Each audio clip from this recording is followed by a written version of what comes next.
Welcome back friends, this is current affairs funda. दोस्तों, RBI का जो एग्ज़ाम अभी हाल ही में कंडक्ट हुआ तो उसके बारे में मैं आपको कुछ पॉइंट्स बताना चाहूँगा।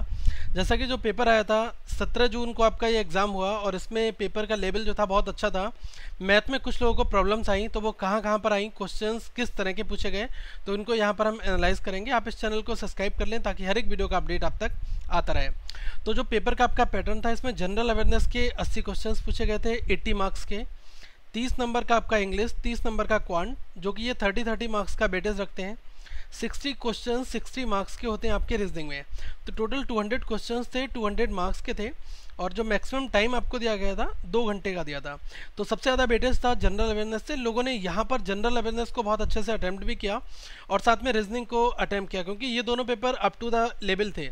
लेकिन बात की जाए यहाँ पर इंग्लिश और क्वांट की, तो यहाँ पर लोगों को बहुत डिफिकल्टीज आई, क्योंकि क्वांट जो है इसमें पजल सुन, क्वांट में सिटिंग जो आपके क्वेश्चंस होते हैं जैसे कि डेबल डी आई, वो क्वेश्चंस ज़्यादा पूछे गए। और रीजनिंग में सिटिंग अरेंजमेंट भी काफ़ी ज़्यादा पूछा गया, लेकिन वो एक बनने के लायक था और लोगों ने उसको अटैम्प्ट भी किया।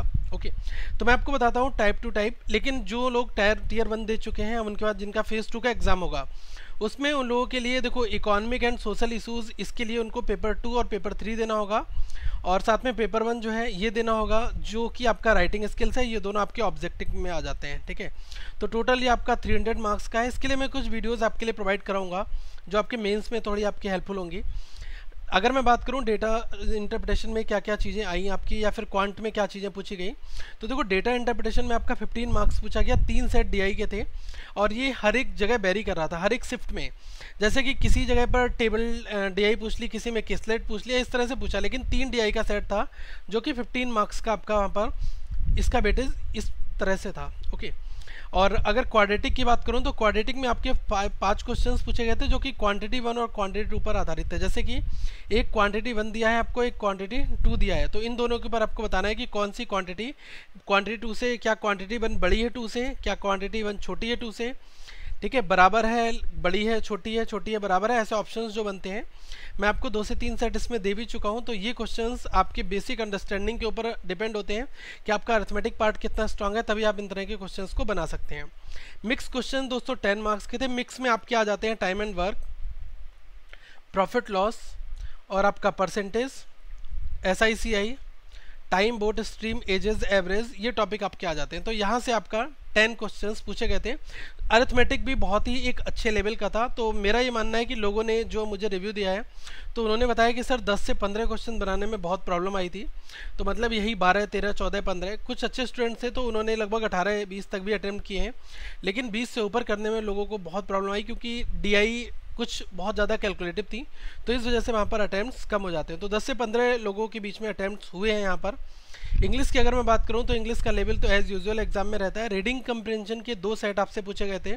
इसमें ग्रेग्जिट की बात की थी, यूरोपियन सेंट्रल बैंक और जो अमेरिकन बैंक है, इनकी स्टडी के बीच में एक कंपेरिजन था, और वैल्यूएशन ऑफ करेंसी, ये आपके टॉपिक जो है डिफरेंट शिफ्ट में वेरी कर रहे थे।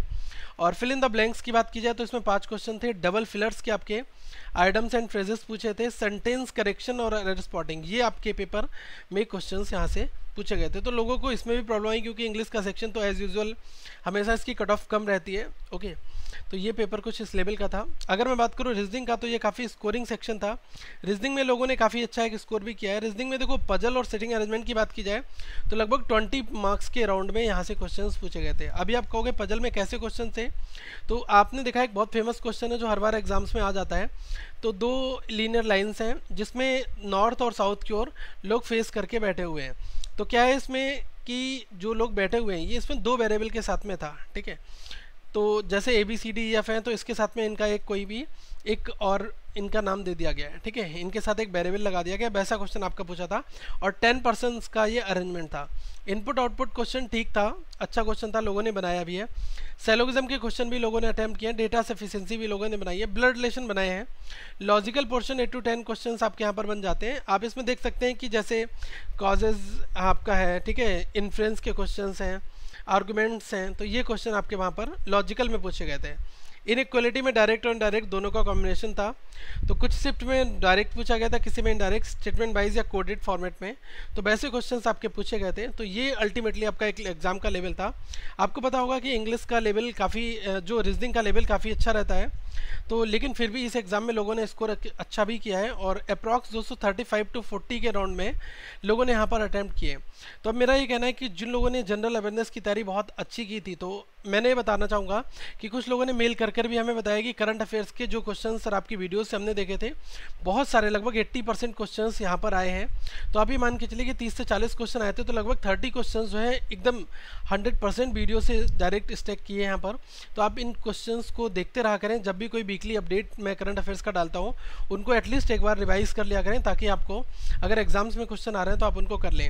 आरबीआई की न्यूज़ पूछी गई थी, फाइनेंशियल न्यूज़ के बारे में क्वेश्चन था। फाइनेंशियल की हमने 5 वीडियोस आप तक लेकर आए थे, तो वहाँ से काफ़ी क्वेश्चंस आपके बेटेज रखते हैं। और बैंकिंग के टॉपिक जो है ये दोस्तों पूछे गए थे। और स्टैटिक जो पार्ट होता है यहाँ पर लगभग 8 क्वेश्चन आपके राउंड में 8 to 10 आपका यहाँ पर पूछा गया था। और मैक्सिमम जो पोर्शन था 40 क्वेश्चंस का, वो आपका करंट जो रिसेंट हैपनिंग्स हैं वहाँ से क्वेश्चंस पूछे गए थे। अब मेरा ये कहना है कि लोगों ने ओवरऑल अटैम्प्ट कितने किए हैं। तो देखो, ओवरऑल अटैम्प्ट की अगर मैं बात करूँ तो पेपर में कुछ लोगों ने कहा है कि सर 95 मेरे क्वेश्चन केवल हो पाए, एक्यूरेट हैं काफ़ी कुछ तक हद तक। तो कुछ ने कहा है कि यहाँ पर 100, तो यही लगभग लेस देन 105 टू 1010 मैं कहूँगा ये पेपर का लेवल लोग करके आए, क्योंकि यहाँ पर रीजनिंग अच्छा स्कोर किया है, बैंकिंग अवेयरनेस जीए में अच्छा स्कोर लोगों ने किया है। और अगर बात की जाए जो आपका डेटा इंटरप्रिटेशन, जो आपका मैथ वाला सेक्शन था वो, और इंग्लिश वाला सेक्शन, इन दोनों में लोगों को प्रॉब्लम आई है। तो मेरा भी ये मानना है कि लगभग कट ऑफ जो है वो 110 के नियर अबाउट में जनरल कैटेगरी के लिए रहेगी। अब बाकी जो पेपर आपका जब अनाउंस होगा, रिजल्ट अनाउंस होगा, तब हम देखेंगे। ओके दोस्तों, अब आप मेंस के लिए अपना अच्छा प्रयास करें, क्योंकि जो टॉपिक दिए गए हैं उनको आप अच्छे से कर लें। क्योंकि मेंस में क्या है कि आपको ऑब्जेक्टिव भी है और राइटिंग स्किल्स भी हैं, तो दोनों के ऊपर फोकस करना है। तो अभी से अपनी तैयारी रखें, कंप्यूटर बेस्ड सब कुछ होगा, ठीक है। तो इसके ऊपर अच्छी प्रैक्टिस करें ताकि आप अच्छे टॉपिक कर सकें। वहाँ पर रिसेंट आर्टिकल्स पढ़ें, द हिंदू के न्यूज़पेपर में जो भी अपडेट्स आते हैं उनको करने की कोशिश करें, ताकि आपको एक वहाँ पर अच्छा स्कोर मिल सके। ओके, अगली वीडियो में मैं आपसे मिलूंगा। तब तक जो जनरल अवेयरनेस के क्वेश्चंस या फिर अदर क्वेश्चंस हैं वो आप मेल कर सकते हैं currentaffairsfunda@gmail.com पर, ताकि हम उनको यहाँ पर डिस्कस कर सकें। और अपकमिंग शिफ्ट में जिन लोगों का एग्जाम होने वाला है उनके लिए वो चीज़ें वहाँ पर फ़ायदेमंद हो। तो अगली वीडियो में मैं आपसे मिलूंगा। तब तक वीडियो को लाइक करें, चैनल को सब्सक्राइब करना ना भूलें और ज़्यादा से ज़्यादा लोगों तक शेयर भी करें। Thank for watching this video, have a good day.